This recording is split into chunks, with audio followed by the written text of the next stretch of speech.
जहां तक हिंदू मुस्लिम का विषय है, एक तो आज का डिबेट हिंदू मुस्लिम का है। अंजना जी 2014 से पहले हमारे देश के प्रधानमंत्री, इनके नेता मनमोहन सिंह जी खड़े होकर कहते थे कि देश के संसाधनों पर पहला अधिकार मुसलमानों का है।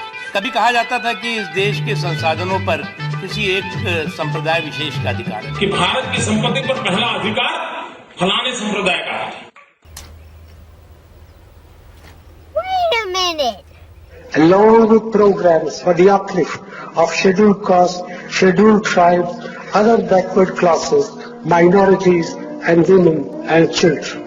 The component plans for scheduled castes and scheduled tribes will need to be revitalized. We will have to devise innovative plans to ensure that minorities, particularly the Muslim minority, are empowered to share equitably in the fruits of development. They must have the first claim on our resources. Doctor Manmohan Singh SC, ST, OBC, महिलाएं, बच्चे और अल्पसंख्यकों खासकर मुस्लिमों की बात कर रहे थे। कलेक्टिवली कह रहे थे कि ये जो पिछड़े हैं, इनका देश के संसाधनों पर पहला हक है। इसमें गलत क्या बात है? इसमें तो इसके बाद तो कोई गलत इसमें तो कोई गलत बात ही नहीं है।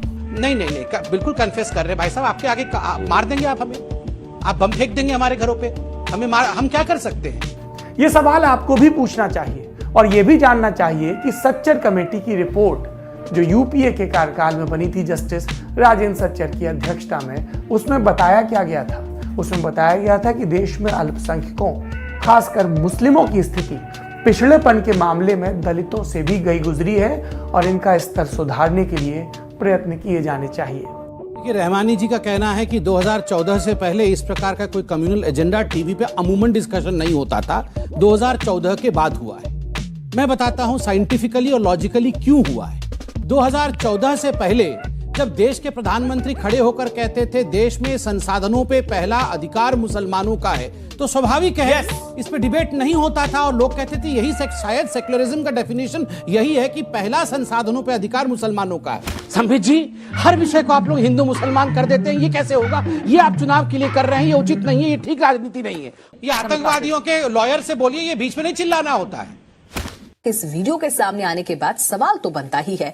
मेरा सवाल इस युवक से जो यहाँ पर बैठा हुआ है, क्या आपको हिंदू मुस्लिम के विवादों में फंसना है या जो आपके माँ बाप आपके पढ़ाई पे इतना पैसा खर्च कर रहे हैं नौकरी लेने का है?